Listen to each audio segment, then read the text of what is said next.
তোমাকে বলছি, তুমি তো একজন ভালো মনের মানুষ। কেমন আছো তুমি? আমি আশা রাখছি তুমি ভালো আছো, কিন্তু একটু চিন্তায় আছো। আজকের এই ভিডিওটি দেখো, সেই চিন্তাও চলে যাবে। এই প্রশ্নগুলোকে মনস্তত্ত্বের আয়নায় বিশ্লেষণ করব, আর এই বিশ্লেষণ থেকে তুমি বুঝতে পারবে তোমার কি করা উচিত, কি করা উচিত নয়, কিভাবে নিজের মনকে শান্ত রাখবে। দেখো বন্ধু, যতই সমস্যা আসুক না কেন, আমাদের মনটাকে, আমাদের মানসিক দিকটাকে আগে ঠিক রাখতে হবে। মন মানসিকতাকে শান্ত রাখতে হবে, নিজেকে শান্তি দিতে হবে। তাহলে তুমি যে কোনো সিচুয়েশন থেকে বেরিয়ে আসতে পারবে। দেখো, তুমি আজ যে কোনো সমস্যায় পড়ো না কেন, ফার্স্ট তোমার কি হবে? তোমার মানসিক শান্তি নষ্ট হয়ে যাবে, যেটা এখন তোমার হয়েছে। আগে মানসিক শান্তিটা ঠিক করতে হবে, মানসিক শান্তি ফিরিয়ে আনতে হবে, তাহলে দেখবে তোমার সমস্যা সমাধান হতে শুরু করবে। এবার প্রশ্ন করবে, দাদা এতই সহজ যে মানসিক শান্তি ফিরিয়ে আনবো? যেই ব্যক্তির জন্যই আমি শান্তি পেতাম, আজ সেই ব্যক্তি আমার মানসিক অশান্তির কারণ হয়ে গেছে। হ্যাঁ, তাই তো আজকের এই প্রশ্নের উত্তর দেওয়া, সেটা আবার মনস্তত্ত্বের আয়নায়। তোমাদেরই প্রশ্ন, তোমারও প্রশ্ন এখানে আছে। 10টি প্রশ্ন তুলে এনেছি। এই 10টি প্রশ্ন দেখলাম অনেকেরই কমন প্রশ্ন। তাই ভিডিওটি দেখো, সমস্ত প্রশ্নগুলো শোনার চেষ্টা করো এবং তার মনস্তত্ত্ব বিশ্লেষণ শোনার চেষ্টা করো। এতে তোমার লাভ হতে পারে পরবর্তী সময়ের জন্য, তুমি আগে থেকে অ্যালার্ট থাকবে। হ্যাঁ বন্ধু, আমি জানি তোমার মনে কি প্রশ্ন করছে যে ভালোবাসলাম, এখানেও আমাকে অ্যালার্ট থাকতে হবে। অ্যালার্ট থাকার কথা এই জন্যই বলছি, কারণ তোমার সিচুয়েশনটা এখন এরকম হয়ে গেছে, তাই অ্যালার্ট থাকতে হবে। এই প্রশ্নগুলো তুমি যদি সব শুনতে পারো, 10টি প্রশ্নই তুমি শুনে রাখতে পারো, তাহলে তোমার সিচুয়েশন জানা হয়ে যাবে। কারণ এই ব্যক্তি যেহেতু একবার প্রবলেম ক্রিয়েট করেছে, সে তো আবারও করতে পারে, কিন্তু তুমি তো তাকে ছাড়তে পারছো না, কারণ তুমি একজন ভালো মনের মানুষ। তুমি তাকে পেয়েছো, তাকে ধরেছো, তাকে তুমি রাখতে চাও ধরে। তাই জেনে নাও, ক্ষতি হবে না তোমার, ভালোই হবে। প্রথম প্রশ্ন, স্বামী অবহেলা করে, প্রবাসে থাকে, গুরুত্ব কম দেয়। আমি এগুলো লিখে রেখেছি।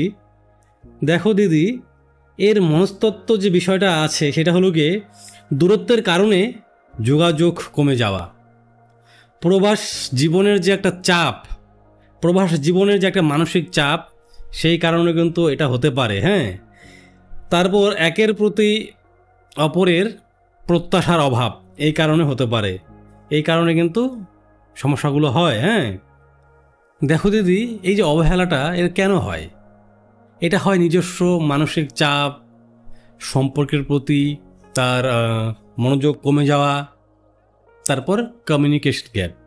এই কারণগুলোর জন্য কিন্তু তোমার প্রবাসে থাকা স্বামী আজ তোমাকে অবহেলা করছে। এখানে কিন্তু নেগেটিভ কারণও থাকতে পারে। এই যে এখানে বলা হয়েছে সম্পর্কের প্রতি মনোযোগ কমে যাওয়া, এর মধ্যে কিন্তু নেগেটিভ কারণ থাকতে পারে। তবে আমি এটাকে পজিটিভ ভেবেই চলছি যে তার চাপ হয়েছে, তার তোমার সম্পর্কের প্রতি তার একটা মনোযোগ কমে গেছে, কমিউনিকেশন গ্যাপ হয়ে গেছে, যেহেতু সে প্রবাসে থাকে। আমি এটা ভেবে এটাকে আমি এক্সপ্লেন করছি এখানে। তারপরে যদি তোমার মনে হয় তোমার স্বামীর অন্যত্র পরকীয়া চলছে, তাহলে তুমি কমেন্ট করতে পারো সেই বিষয়ে, আবার ভিডিওতে প্রশ্ন নিয়ে এসে এক্সপ্লেন করব। এই অবস্থায় কি করবে? প্রথমে তোমার স্বামীর ব্যস্ততাকে বোঝার চেষ্টা করো, কারণ সে তো প্রবাসে থাকে। হ্যাঁ, এবার তুমি তোমার অনুভূতিগুলো তাকে স্পষ্ট করে জানাও, তাকে নিয়মিত ভিডিও কল করো, নিয়মিত কল করো, একটা নির্দিষ্ট সময় ধরে করো। তার সাথে তোমার কথা হয় টুকটাক, তাই না? তুমি তো জানোই যে সে কখন ফ্রি হয়, সেই সময় অনুযায়ী তাকে তুমি ভিডিও কল করো। তোমার প্রয়োজনগুলোকে তার সামনে সঠিকভাবে তুলে ধরো, সঠিকভাবে তাকে বোঝাও যে তোমার কি কি প্রয়োজন। এরপর যদি সে পরিবর্তন না হয়, তাহলে কিন্তু তোমার নিজের মানসিক স্বাস্থ্যের কথা ভাবতে হবে। আর এই অবস্থায় তুমি তোমাকে ব্যস্ত রাখবে, কারণ যখন ফাঁকা থাকবে, কারণ তোমার স্বামী তো প্রবাসে থাকে, সে কি করছে কি না করছে তুমি তো বুঝতে পারছো না। তুমি তো এই টিপসটা অ্যাপ্লাই করেছো, তাই না? এবার সে তো কাজে ব্যস্ত থাকছে, সে প্রবাসে আছে, সে কি করছে, আজকে দেখা গেল এই সেক্টরে কাজ, কাল ওই সেক্টরে কাজ, সে ব্যস্ত হয়ে পড়ছে, সে বিভিন্ন কাজে ব্যস্ত হয়ে পড়ছে, তাই কিন্তু তার মাথার মধ্যে এই প্যাচগুলো বেশি খেলে না। এবার তুমি যেহেতু ফাঁকা থাকছো, তুমি একজন হাউস ওয়াইফ, তোমার বাড়ির কাজগুলো করার পর তুমি ফাঁকা হয়ে যাচ্ছ, এই অবস্থায় তোমার মধ্যে কিন্তু এই বিষয়গুলো বেশি করে কাজ করবে, সন্দেহ বেশি করে সৃষ্টি হবে যে কেন সে আমাকে কল করছে না, আগে তো কল করতো, সে প্রবাসে গেল, 1 মাস থাকলো, চেঞ্জ হয়ে গেল। এই যে বিষয়গুলো তোমার মাথায় কিন্তু বেশি করে খেলবে। তাই তুমি নিজেকে ব্যস্ত রাখো, তাহলে এই বিষয়গুলো মাথায় খেলবে না, কারণ তখন তুমি কাজে ব্যস্ত থাকবে। তবে একটা কথা বলে রাখি, দূরত্বের সম্পর্ককে মজবুত রাখতে দুজনের কিন্তু সমান অংশগ্রহণ করতে হয়, অবদান দুজনের সমান থাকতে হবে। আর এই কথাটিও তুমি তাকে বুঝিয়ে বলবে। 2 নম্বর প্রশ্ন, একজনকে আমি খুব ভালোবাসতাম, তার প্রতি নিজেকে হারিয়ে ফেলেছি, তার কাছে বারবার ছোট হয়েছি। আত্মসম্মান কমে যাওয়া, অন্যের উপর অতিরিক্ত নির্ভরশীলতা, সম্পর্ককে আঁকড়ে ধরার প্রবণতা। হ্যাঁ, আর তুমি তার কাছে কেন বারবার ছোট হও? এই যে নিজেকে কম মূল্য দেওয়া, তাকে হারিয়ে ফেলার ভয়, এই কারণে কিন্তু তোমার মূল্য কমে যাচ্ছে, বা তুমি তার কাছে বারবার ছোট হচ্ছ। কারণ তোমার মধ্যে তো এই যে আছে না, আত্মসম্মান তোমার মধ্যে কমে গেছে, তোমার মধ্যে তার উপর নির্ভর করার একটা প্রবণতা দেখা যাচ্ছে। হ্যাঁ, তুমি সম্পর্ককে আঁকড়ে ধরে রাখার চেষ্টা করছো, তাকে হারিয়ে ফেলার ভয় পাচ্ছ। এই কারণগুলোর জন্য কিন্তু তুমি তোমার যে একটা সেলফ রেসপেক্ট সেটাকে হারিয়ে ফেলছো, আর এই কারণে তুমি বারবার ছোট হচ্ছ তার কাছে, সেই জন্য তোমাকে ছেড়ে না যায়। এই অবস্থায় তুমি কি করবে? যেহেতু তুমি তার কাছে বারবার নিজেকে নত করেছো, নিজের আত্মসম্মানকে খুইয়ে ফেলেছো, ফার্স্ট তোমাকে কি করতে হবে? তোমার আত্মসম্মান ফিরিয়ে আনতে হবে। আত্মসম্মান কীভাবে ফিরিয়ে আনবে? নিজেকে ভালোবাসতে পারলেই কিন্তু আত্মসম্মান ফিরে আসবে। এতদিন তুমি তাকে ভালোবেসেছো, তাই তুমি তাকে কিন্তু হিউজ ভ্যালু দিয়েছো, আর তাকে ভ্যালু দিতে গিয়ে তুমি তোমার ভ্যালু খুইয়ে ফেলেছো। এইবার যদি তুমি তোমাকে ভালোবাসো, তাহলে অটোমেটিক্যালি তোমার কাছে তোমার মূল্য বেড়ে যাবে। এবার নিজেকে ভালো কীভাবে বাসবে? সব কিছুতে সবার আগে তুমি তোমাকে প্রাধান্য দেবে, তোমার চিন্তা ভাবনাকে প্রাধান্য দেবে। আর যে মানুষটি তোমাকে বারবার ছোট করেছে, তুমি তো ছোট হয়েছো, কিন্তু সে তোমাকে স্টপ করেনি যে থামো, তুমি ছোট হয়েছো, সে খুশি হয়েছে, তার ভালো লেগেছে যে আমাকে কেউ মাথায় করে রাখে, আমার কাছে কেউ নত হয়, তার ভালো লেগেছে এটা। সে যদি তোমাকে রিয়েল লাভ করতো, তাহলে তুমি একবার ছোট হলে না, তার মনের মধ্যে গিল্টি ফিল হতো, আর তুমি তার কাছে বারবার ছোট হয়েছো। তাই নিজেকে ভালোবাসতে শিখো, নিজেকে কেয়ার করো, নিজের ছোট ছোট ইচ্ছেগুলোকে পূরণ করো। তাই নিজেকে ভালোবাসতে শেখো, নিজেকে প্রাধান্য দাও। হ্যাঁ, নিজের যোগ্যতা আর নিজের মূল্য বুঝতে শেখো। তোমার কি কোয়ালিটি আছে, তোমার কি ক্যাপাবিলিটি আছে, তোমার কাছে তোমার ভ্যালু কি, এটাকে আগে বোঝো। কারণ মাথায় রাখবে, সৃষ্টিকর্তারা সৃষ্ট সবার মধ্যে কিন্তু একটা ইউনিক দিক থাকে, সবাই কিন্তু অনন্য। তোমার যেরকম ফিঙ্গারপ্রিন্ট কারোর সাথে ম্যাচ করবে না, তোমার যে কোয়ালিটি আছে সেই কোয়ালিটি কিন্তু অন্য কারোর মধ্যে থাকবে না, একটু হলেও পার্থক্য থাকবে, সেটাকে তুমি বোঝার চেষ্টা করো। আর যেই মানুষটা তোমাকে বারবার ছোট করেছে, এটা বললাম, আর যেই মানুষটা তোমাকে বারবার ছোট করেছে, তোমাকে একবারও থামায়নি যে ছোট হওয়ার বিষয় নিয়ে তো ভালোবাসার মধ্যে, তোমাকে তো আমি ভালোবাসি, তুমি কেন ছোট হচ্ছ বারবার, যে তোমাকে একবারও থামায়নি, তোমার উচিত তার সাথে দূরত্ব তৈরি করা। এইবার তুমি তো এই কথা শুনে আকাশ থেকে পড়ে গেলে, পায়ের থেকে মাটি চলে গেল, তাই না, যে দাদা কী বলছো, আমি তাকে ভালোবাসি। তুমি যদি তোমার এই টেকনিক অ্যাপ্লাই করে যাও, বারবার নত হওয়ার টেকনিক, এটা তো তোমার টেকনিক, তাই না, তোমার স্পেশাল টেকনিক, এই টেকনিক যদি অ্যাপ্লাই করে যাও, তাহলে তোমাকে সারা জীবন তার কাছে এভাবে নত হতে হবে। তার কিন্তু এটা অভ্যাস হয়ে যাবে এক সময়। আমার মনে হয় তোমারই এটা অভ্যাস হয়ে গেছে নত হওয়াটা, তুমি ধরে নিয়েছো যে একটু নত হলে সে ঠিক হয়ে যাবে, আর তুমি নত হয়ে যাও, তোমার নত হয়ে যাওয়া অভ্যাস হয়ে গেছে, আর তোমাকে নত স্বীকার করানো তার অভ্যাস হয়ে গেছে। তুমি কি সারা জীবন এভাবে বাঁচতে পারবে? তুমি তো এখনই বাঁচতে পারছো না, তাই তো এই কমেন্ট করেছো। তোমার তো থট তৈরি হয়ে গেছে যে এই সম্পর্ক থেকে আমি বেরিয়ে যাব কিনা। তাই বলছি, এই রকম মানুষের সাথে সম্পর্কে থাকলে এখনই দূরত্ব তৈরি করো। দূরত্ব তৈরি করলে তোমার গুরুত্ব সে বুঝবে। মানুষ হারিয়ে ফেলার পর কিন্তু সেটার গুরুত্ব বুঝতে পারে। আমি একটা সিম্পল উদাহরণ দিচ্ছি। এই কয়েকদিন আগে, 2-3 দিন আগে আমার একটা স্কেলের প্রয়োজন ছিল, দাগ টানবো আমি খাতার মধ্যে। আমি কিনেছিলাম, কিন্তু কোথায় রেখেছি ভুলে গেছি। আর ওই সময়টা আমার দাগ টানা খুবই দরকার ছিল। ওই সময়টায় আমি স্কেলটার অভাব এমনভাবে বুঝতে পেরেছি, মানে তোমাকে কি বলবো আর। সাধারণ একটা স্কেল আমাকে ভাবিয়ে তুলেছে এই বিষয়টা, যে আজ স্কেলটার প্রয়োজন, আর সেটা নেই আমার কাছে এখন। কোথায় রেখেছি আমি ভুলে গেছি। তো একটা স্কেল যদি তার অভাব আমাকে অনুভব করায়, তাহলে তুমি একটা মানুষ, তার জীবনে তুমি কতটা জায়গা জুড়ে আছো সেটা তুমি জানো না, তোমাকে সে জানতেও দেয়নি। কারণ তুমি জেনে গেলে তার টেকনিকগুলো আর খাটবে না। তাই দূরত্ব মেনটেন করো। তুমি অবশ্যই জেনে যাবে তুমি তার জীবনে কতটা জায়গা জুড়ে আছো। আর নিজেকে সময় দিতে হবে, নিজেকে সময় দিতে হবে, নিজের জন্য সব কিছু করতে হবে। তোমার মধ্যে কী কী ঘাটতি আছে, এই কথাগুলো কিন্তু আমি বলি ভিডিওতে।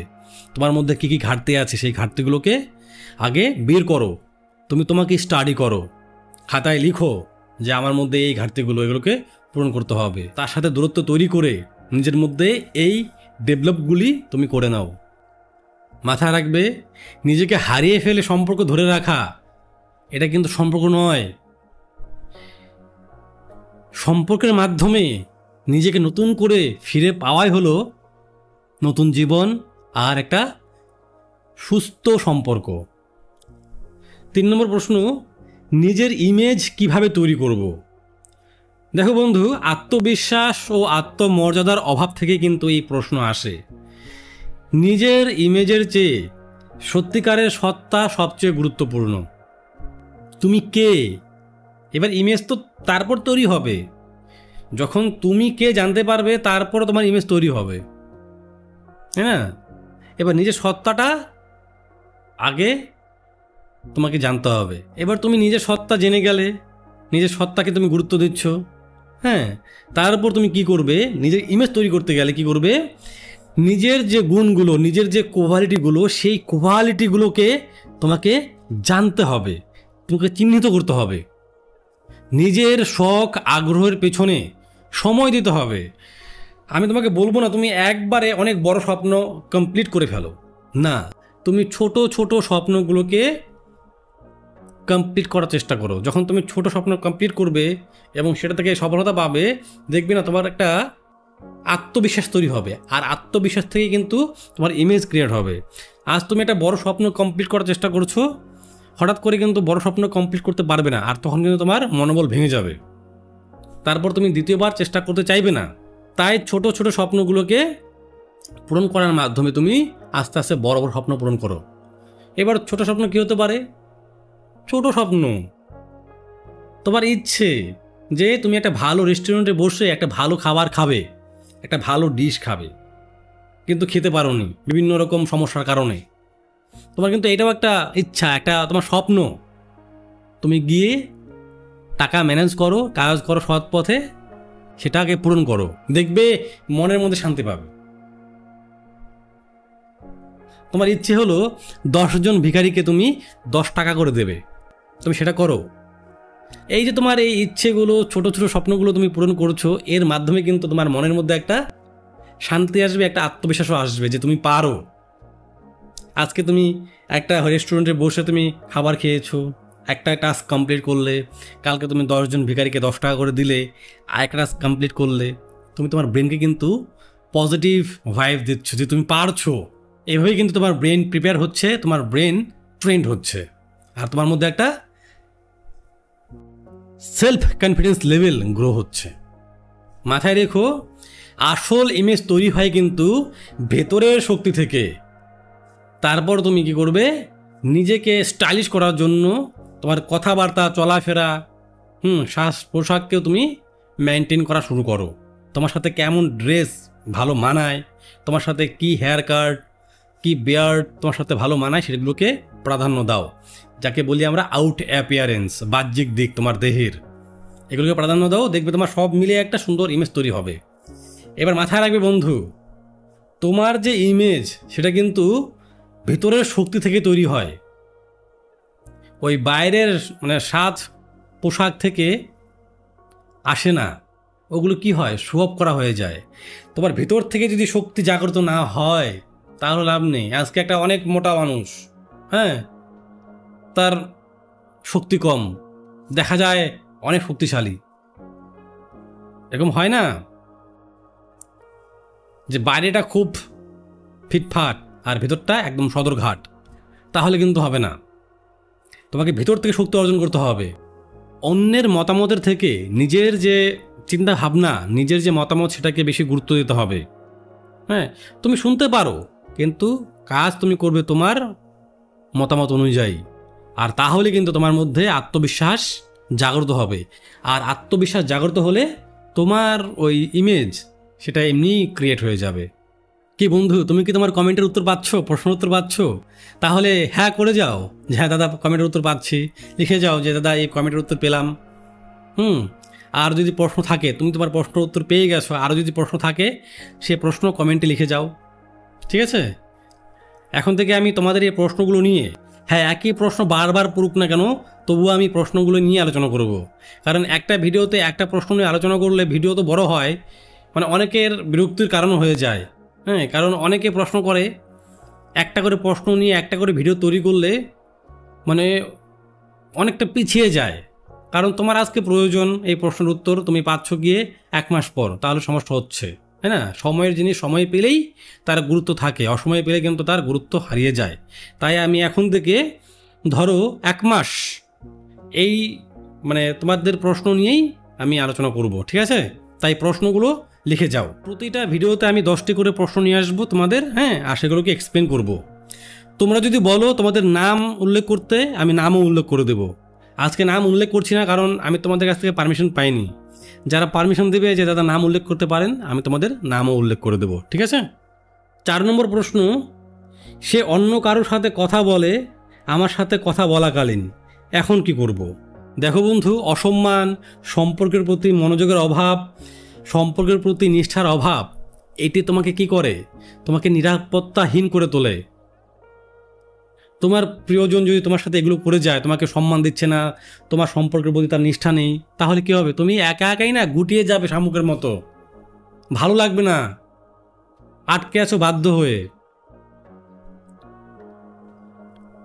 কারণ তোমার সাথে কথা বলছে, তারপর অন্য কারোর সাথে কথা বলছে, কেমন লাগে বলো তো? তুমি একটা নিরাপত্তাহীনতায় তো ভুগবেই, ইনসিকিউর ফিল করবে নিজের মধ্যে, তাই না? এখন তাহলে কি করবে সেটা মন দিয়ে শোনো। এই অবস্থায় তুমি কিন্তু রেগে গিয়ে কমপ্লেন করবে না। তাকে শান্তভাবে বোঝাও, বলো যে তোমার এরকম আচরণে না আমি খুব কষ্ট পাচ্ছি, তোমার এরকম আচরণে আমি অসম্মানিত বোধ করছি, তোমার মনোযোগ আমার কিন্তু এটা অধিকার, আমার প্রাপ্য। তোমার এই অনুভূতিগুলো তাকে শান্তভাবে বোঝাও। এরপরও যদি সে পরিবর্তন না হয়, তাহলে তুমি তোমার সম্পর্ক নিয়ে, তোমাকে নিয়ে ভাবো, তোমার সম্পর্কের ভবিষ্যৎ নিয়ে ভাবো। ভাবতে হবে এখন, না হলে কিন্তু সারা জীবন এই কষ্ট ভোগ করতে হবে। মনে রেখো, সুস্থ সম্পর্কে পূর্ণ মনোযোগ আর পূর্ণ সম্মান এটা কিন্তু থাকতেই হবে, এটা কিন্তু কাম্য, এটা তোমার প্রাপ্য। তুমি যেমন তাকে সম্মান করো, তোমাকেও সে সম্মান করবে, এটা তোমার কিন্তু প্রাপ্য। এটা সুস্থ সম্পর্কের কি বলি আর, এটা অধিকার বলতে পারো। সুস্থ সম্পর্কে এটা কাম্য, এটা থাকবেই। 5 নম্বর প্রশ্ন, সে আমাকে খুব ইগনোর করে, খুব খারাপ ব্যবহার করে আমার সাথে, এখন কি করব? দেখো বন্ধু, অবহেলা আর খারাপ ব্যবহার কিন্তু মানসিক যন্ত্রণার একটা বিষয়।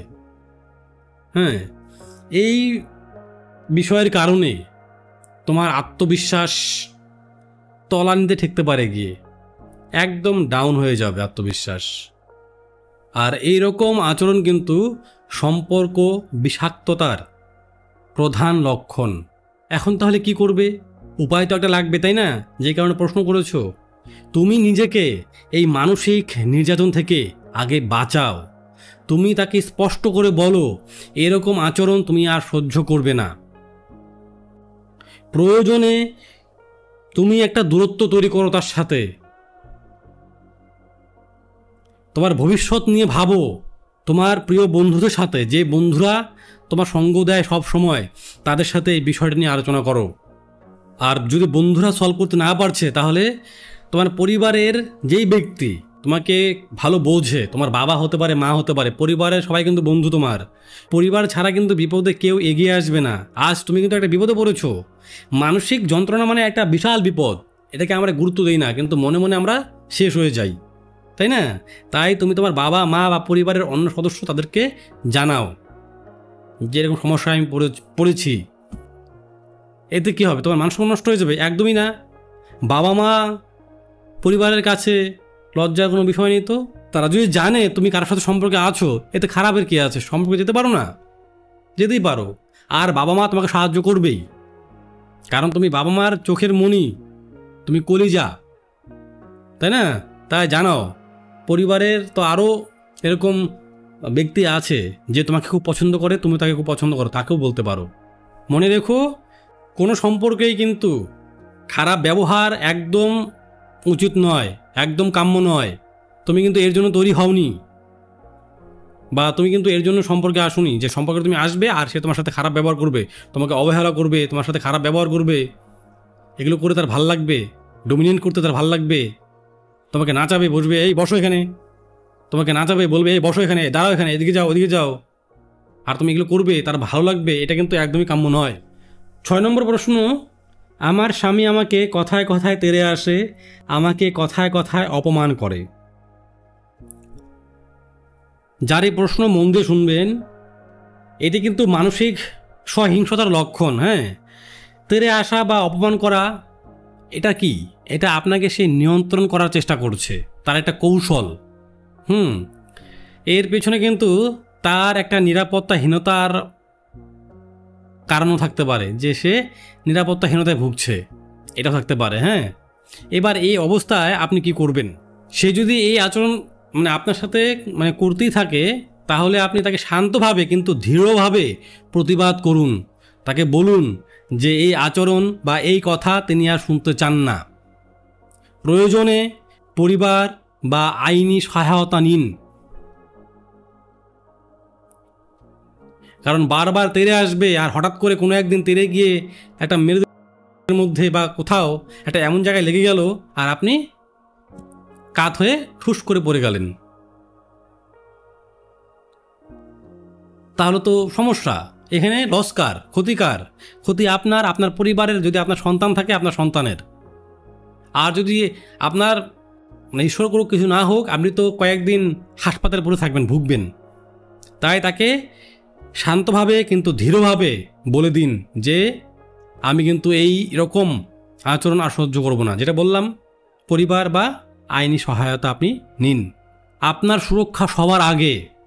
আপনি সুরক্ষিত, তার মানে সব ঠিক। আপনি সুরক্ষিত নেই, তার মানে আপনাকে স্টেপ নিতেই হবে। মনে রাখবেন, কোনো সম্পর্কে কিন্তু ভয় বা অপমান মেনে নেওয়া উচিত না। আপনার নিরাপত্তা, আপনার সিকিউরিটি, আপনার অধিকার।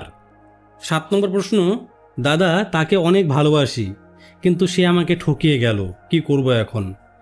প্রতারণা গভীর আঘাত দেয়, ঠিক আছে? মানসিক দিকটা নষ্ট হয়ে যায়।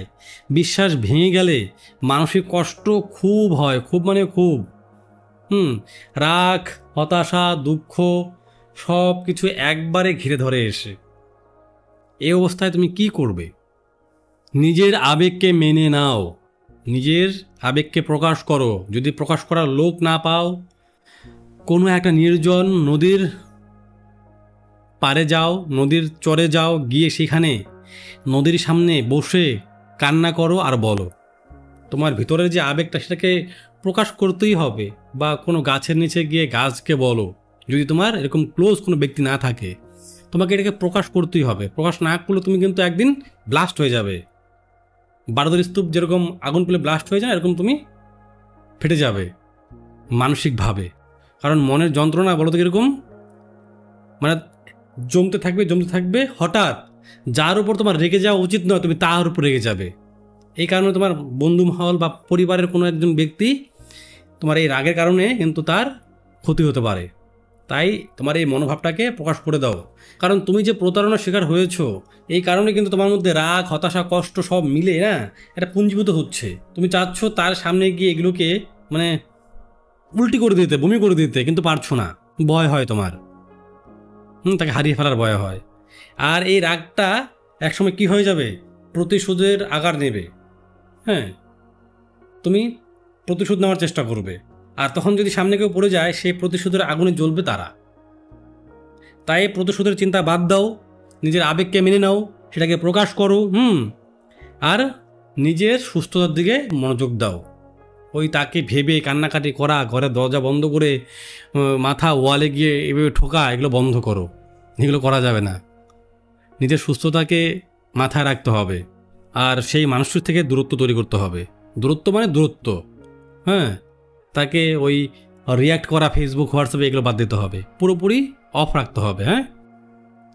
আর নিজের বন্ধুদের সাথে কথা বলো, যারা তোমার প্রাণপ্রিয় বন্ধু তাদের সাথে কথা বলো, শুধুমাত্র ওই পরিচিত বন্ধু তাদের সাথে না। তারা কিন্তু এটার মজা নেবে, হ্যাঁ। আর নিজেকে ক্ষমা করে দিও।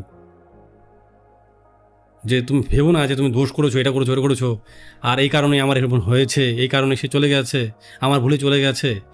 তোমার যদি মনে হয় তোমার ভুলে চলে গেছে, সেই ভুলটাকে শুধরে নাও আর নিজেকে ক্ষমা করে দাও। মনে রেখো, প্রতারণা কিন্তু তোমার মূল্য কমায় না, বরং সেই মানুষটির প্রতি তোমার যে বিশ্বাস সেটা কমিয়ে দেয়। আর আমি আশা রাখছি তুমি এই যে প্রতারণার শিকার হয়েছ এই সময় থেকে তুমি সেরে উঠবেই। কারণ এগুলো পথ দেখেছি, এগুলো পথে হেঁটেছি, এগুলো জানি। সময় লাগবে, সময় সাপেক্ষ, কিন্তু সেরে উঠবেই। আর তুমি এবার না কংক্রিট তৈরি হয়ে যাবে। তুমি সব কিছুকে বিচার বিশ্লেষণ করি তারপর স্বীকার করবে। দেখো, সবার জীবনে একবার প্রেম হওয়া দরকার। প্রেম হওয়ার পর সেখান থেকে শিক্ষা নেওয়ার জন্যই আমার এই ভিডিওগুলো।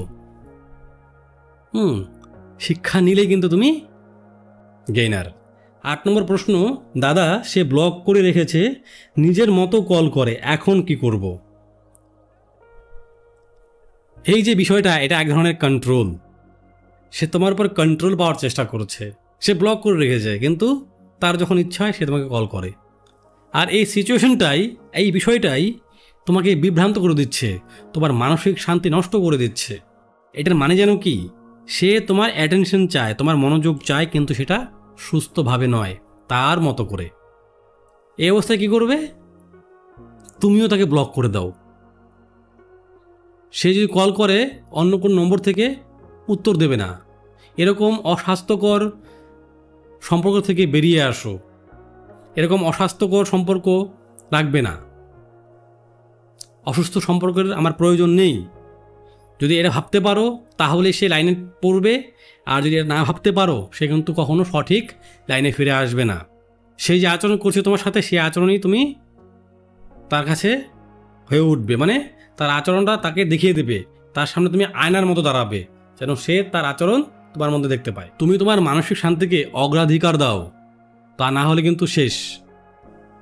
তোমার সম্পর্কও শেষ, তোমার মানসিক শান্তিও শেষ। মনে রেখো, তোমার জীবন তুমি তোমার মতো করে নিয়ন্ত্রণ করবে। অন্যের হাতে তোমার জীবন নিয়ন্ত্রণ করার চাবিকাঠি দিও না বন্ধু। তাহলে কিন্তু তার ইচ্ছে হলে তোমাকে কান্না করাবে, তার ইচ্ছে হলে তোমাকে হাসাবে, আর সে মজা নেবে। বা বা বা থাকে না পুতুল কিছু, আমি চাবি ঘুরালাম আর প্যাঁ প্যাঁ করে কান্না করা শুরু করলো, আমি চাবি ঘুরালাম হা হা করে হাসতে শুরু করলো। তুমি তো এরকম হয়ে যাচ্ছ আস্তে আস্তে। তাই স্টেপ তোমাকে এখনই নিতে হবে। 9 নম্বর প্রশ্ন, তার ফোন সুইচ অফ আছে, এখন কি করব? তোমার এই অনিশ্চয়তা উদ্বেগ আর নিরাপত্তাহীনতা তৈরি করে। তুমি চিন্তায় পড়ে গেছো, সে কি কোনো বিপদে পড়লো নাকি সে আমাকে এড়িয়ে যাচ্ছে। এই অবস্থায় কি করবে? নিজেকে শান্ত রাখো, একটু ধৈর্য ধরো, অপেক্ষা করো।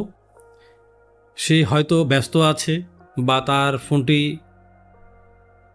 সুইচ অফ হয়ে গেছে চার্জের অভাবে। একটু সময় ধরো, ওয়েট করো। যদি দীর্ঘক্ষণ হয়ে যায়, অনেক সময় পার হয়ে যায় বা একদিন দুদিন পার হয়ে যায়, তাহলে তার পরিচিত কোনো ব্যক্তিকে ফোন করো, খবর নাও। যদি তোমার কাছে তোমার এই সম্পর্কটি গুরুত্বপূর্ণ হয় তাহলে, তারপর যদি কোনো রেসপন্স না পাও, তাহলে আর তাকে বারবার ফোন করে বা তার পরিচিত ব্যক্তিকে বারবার ফোন করে নিজেকে ছোট করবে না। মনে রেখো, প্রতিটি নীরবতার পেছনে কিন্তু কোনো না কোনো নেতিবাচক একটা কারণ থাকে বা একটা চিন্তাভাবনা থাকে। তাই নিজের শান্তিকে আগে গুরুত্ব দাও। 10 নম্বর, 3 মাস হলো রিলেশন, আমাকে নিয়ে তার কোনো কৌতূহল নেই, দেখা করতে বললে দেখা করে কিন্তু নর্মাল থাকে, বাড়িতে গেলে আবার প্রায়োরিটি কম দেয়। বুঝতেছি এই রিলেশন থেকে বের হয়ে যাব কি না।